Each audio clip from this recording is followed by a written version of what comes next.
we got this hearing test, which yes, you need headphones.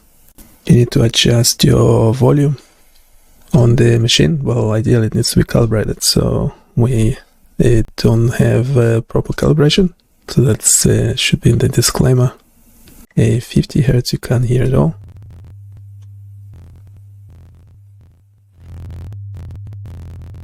For 100 Hz left ear, you can hear something there.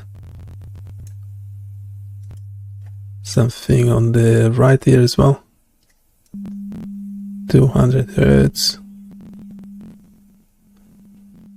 So you can do up and down a type of approach where you go all the way down to 0.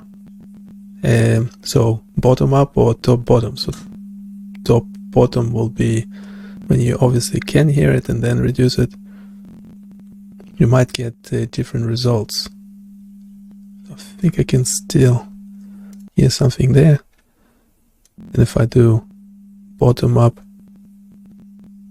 yeah, I start hearing it at a lower range. So yeah, just something to be aware of.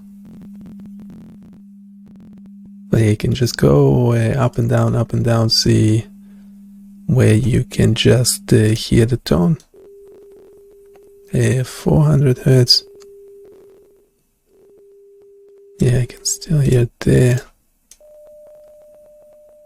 Don't know what happened to the right ear. Just missed a few.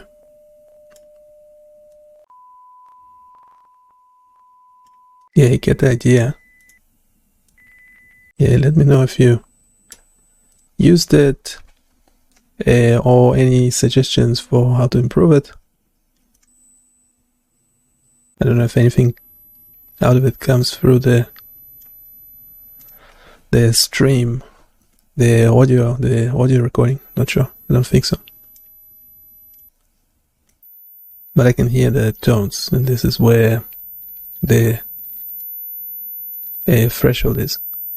And yeah, with 14 kilohertz, yeah, I can't hear anything, but I suspect it's to do with my headphones. So there's nothing there. There's no point. Ooh, there's something on the right.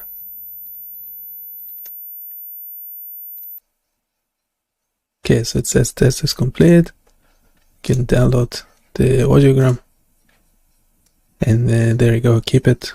Perhaps do not show to your audiologist, because they will require you to do another test with calibrated equipment. This obviously is a non-calibrated test. So because it's not calibrated, you don't get absolute results. But if you remember your volume settings on your device, then you could, for example, replicate, do the test again with the same volume setting on the same device, say every month or so, and see what difference does it make. Yeah, so not intended for medical evaluation or anything. It's just for educational purposes.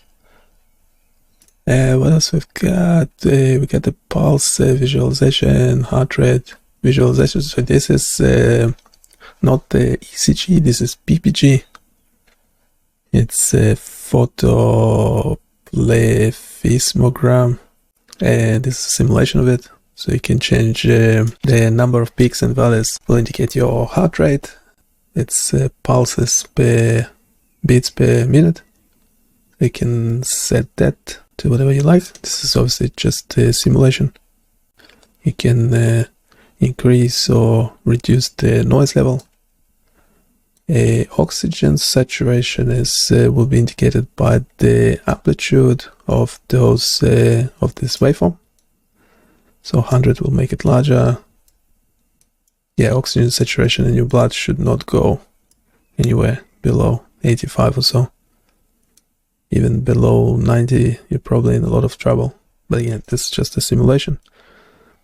We have the waveform sharpness. There's some funny inversion bit about it.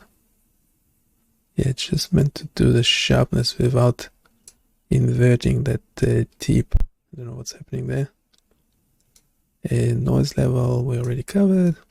And this is the most important thing about the a textbook PPG signals that are meant to have this diachrotic notch, and this simulation you can change the intensity of it.